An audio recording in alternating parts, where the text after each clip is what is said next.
Next question में हमें पूछा गया है कि what products are formed when the following compound is treated with bromine in the presence of FeBr3। अगर हम इसको इस हमारे ऑर्गेनिक कंपाउंड को जो कि है मेटाजाइलिन, अगर हम उसको ब्रोमीन के साथ में करते हैं इन द प्रेजेंस ऑफ FeBr3, तो हमें बताना है कि हमें क्या प्रोडक्ट्स मिलेंगे। हमारे पास में 4 ऑप्शन दिए गए हैं। हम सबसे पहले अपने इस स्ट्रक्चर को कंसिडर करते हैं, मेटाजाइलिन के स्ट्रक्चर को। तो इसके अंदर में मेटाजाइलिन के अंदर में इसको हम 1,3 डाईमिथाइल बेंजीन भी बोल सकते हैं। 1 2 3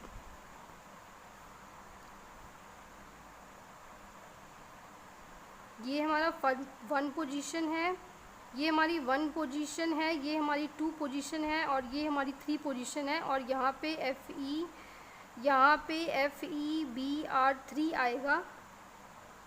तो अगर हम इसका रिएक्शन करते हैं तो हमें क्या मिलेगा। अगर हम इसका रिएक्शन करते हैं ब्रोमीन के साथ में FeBr3 की प्रेजेंस में, सबसे पहले हम स्ट्रक्चर देखेंगे कि यहाँ पे जो हमारे इनकमिंग ग्रुप हैं, जो हमारा इनकमिंग कार्बोकेटायन है और जो हमारा इलेक्ट्रोफाइल है वो किस पोजीशन के ऊपर में आएगा। तो 1,3 डाईमिथाइल बेंजीन जो है वो अंडरगोज इलेक्ट्रोफिलिक सब्सटीट्यूशन, क्योंकि मिथाइल ग्रुप जो है दैट इज़ इलेक्ट्रॉन रिलीजिंग। ये प्लस आई इफेक्ट शो करता है, जिसकी वजह से ऑर्थो पैरा डायरेक्टिंग है। पर ऑर्थो और पैरा पोजीशन के ऊपर में अगर हम देखते हैं, ये इसकी ऑर्थो पोजीशन है, ये दो इसकी ये भी ऑर्थो पोजीशन है, ये इसकी मेटा पोजीशन है और ये जो है इसकी पैरा पोजीशन है। ये दोनों ऑर्थो पोजीशन है, ये मेटा पोजीशन है और ये इसकी पैरा पोजीशन है। तो अगर हम देखते हैं तो ये वाली जो ऑर्थो पोजीशन है सेकंड नंबर वाली, ये वाली ऑर्थो पोजीशन जो है वो क्राउडिंग है। यहाँ पे 2 मिथाइल ग्रुप्स जो हैं, इन 2 मिथाइल ग्रुप्स की वजह से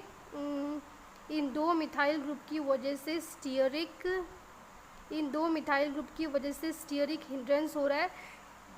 स्टीयरिक हिंड्रेंस की वजह से कोई सब्सटीट्यूशन नहीं होगा eight the carbon atom between the 2 methyl groups. जो 2 मिथाइल ग्रुप्स के बीच में कार्बन एटम है, सेकंड पोजीशन की बात हो रही है, यानी कि सेकंड पोजीशन के ऊपर में कोई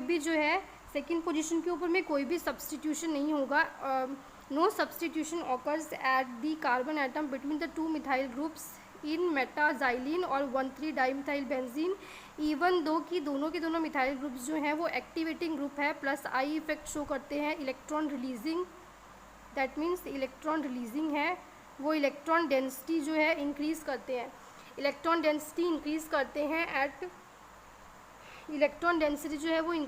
हैं, at ortho and para position, पर सेकंड पोजीशन में नहीं होगा। 1 2 3 4 5 ये 6 पोजीशन पे और ये 4 पोजीशन पे हो जाएगा। तो इसका आंसर यहाँ आ जाएगा 1 2 3 4 5 6 पोजीशन जो कि ऑर्थो है एंड 4 पोजीशन जो कि पैरा है, क्योंकि methyl group ortho para directing होते हैं। यहाँ पे हमारा सब्सटीट्यूशन हो जाएगा ब्रोमीन का। और इसके केस में हमारा इलेक्ट्रोफाइल का जनरेशन कैसे होगा, सिमिलरली जैसे हमने पहले पढ़ा हुआ था, BrF3 जो है वो एक लुईस एसिड है, दैट इज़ इलेक्ट्रॉन डेफिशिएंट है। तो ये यहाँ से Br नेगेटिव को लेके FeBr4 नेगेटिव बनेगा और यहाँ पे Br पॉजिटिव जो है ये हमारा इलेक्ट्रोफाइल जो है इसकी जनरेशन हो जाएगी। और फिर ये इलेक्ट्रोफाइल जो है हमारा मेटाजाइलिन और 1 2 3 डाईमिथाइल बेंजीन के ऊपर में ऑर्थो और पैरा पोजीशन पे जाके सब्सटीट्यूशन करेगा, ऑर्थो एंड पैरा पोजीशन पे जाके सब्सटीट्यूशन करेगा। तो हमारा ऑप्शन जो है इसके अंदर में हमारा जो है सी वाला ऑप्शन जो है वो राइट हो जाएगा।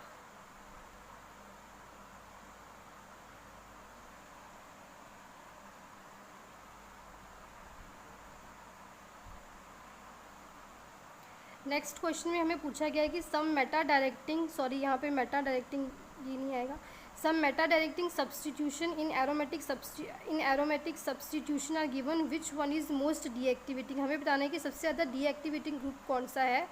जितने भी हमारे ग्रुप्स होते हैं वो कोई भी इफेक्ट शो करते हो, inductive effect, electromagnetic effect, resonance और मिजोमर इफेक्ट, जो हमारा एरोमेटिक स्ट्रक्चर होता है उस एरोमेटिक स्ट्रक्चर को या तो वो एक्टिवेट कर सकते हैं या वो डीएक्टिवेट कर सकते हैं।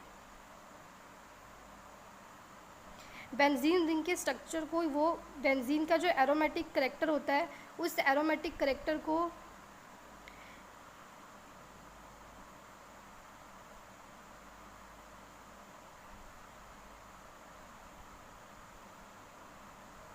जो हमारा एरोमेटिक करेक्टर होता है बेंजीन का, या तो उसको वो एक्टिवेट करेंगे या तो फिर वो उसको डीएक्टिवेट करेंगे।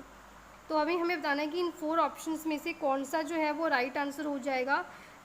इंडक्टिव इफेक्ट जो है वो परमानेंट इफेक्ट होता है, इलेक्ट्रोमैग्नेटिक इफेक्ट जो है वो टेम्परेरी इफेक्ट होता है, सिमिलरली रेजोनेंस और मेसोमेरिक इफेक्ट भी होते हैं। तो यहाँ पे अभी हमसे पूछे गए हैं -i के हैं ये, तो -i और -m,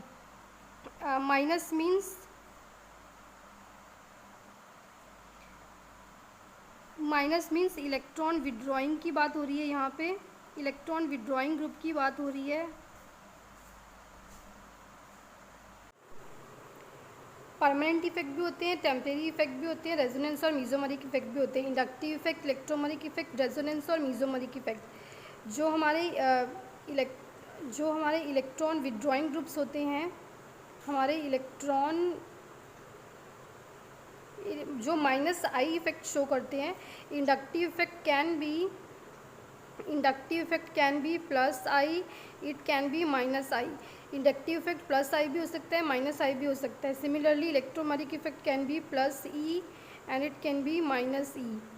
अगर इलेक्ट्रॉन रिलीजिंग ग्रुप लगे होते हैं तो +i इफेक्ट होता है, और अगर इलेक्ट्रॉन विड्रॉइंग ग्रुप लगे होते हैं, अगर इलेक्ट्रॉन विड्रॉइंग ग्रुप लगे होंगे तो -i इफेक्ट होगा। तो nitro cyano acid, ester and phenoxy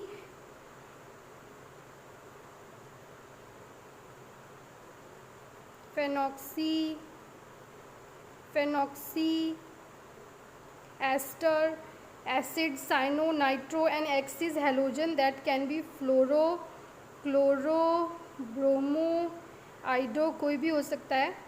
ये सारे के सारे -i इफेक्ट शो करते हैं। -i inductive effect means electron withdrawing groups हैं। ये इलेक्ट्रॉन विड्रॉइंग मीन्स ये इलेक्ट्रॉन्स को जो है ये बेंजीन रिंग के साथ में अगर अटैच हो जाएंगे तो ये जो है इसके इलेक्ट्रॉन्स को विड्रॉ करेंगे। अगर हम नाइट्रो ग्रुप की बात करते हैं तो नाइट्रो ग्रुप जो लिखा जाएगा वो इस तरीके से लिखा जाएगा। तो ये जो बॉन्ड है ये इसको अपनी तरफ विड्रॉ करेंगे, तो ये जो है एक्टिवेट नहीं करेंगे, ये डीएक्टिवेट करेंगे हमारे बेंजीन रिंग को। उसके एरोमेटिक करेक्टर को ये जो है इसके एरोमेटिक करेक्टर को डीस्टेबलाइज करेंगे। Deactivate means destabilise.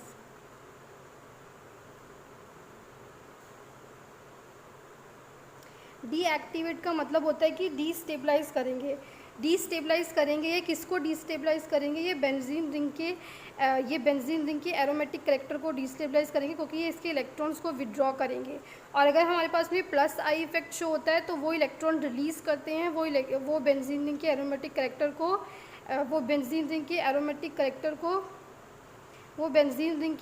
करेक्टर को स्टेबलाइज करते हैं, एक्टिवेट करते हैं।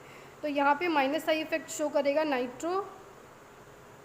हमसे पूछा गया है कि हमें बताना है कि मोस्ट डीएक्टिवेटिंग कौन से होंगे। तो अगर हम इसको ऑर्डर को देखते हैं तो nitro, halogens, after halogens nitro.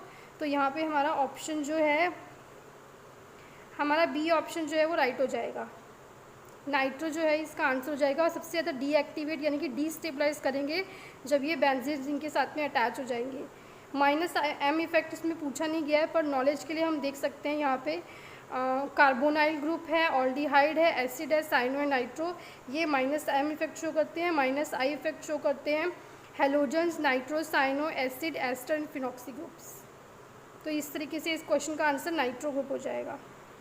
Nitro group जो है ये सबसे ज़्यादा डीएक्टिवेटिंग होगा जब भी ये अटैच हो जाएगा इसके साथ में। और ये नाइट्रो ग्रुप जो है ये ऑर्थो मेटा डायरेक्टिंग होते हैं, मेटा पोजीशन पे अटैक करते हैं।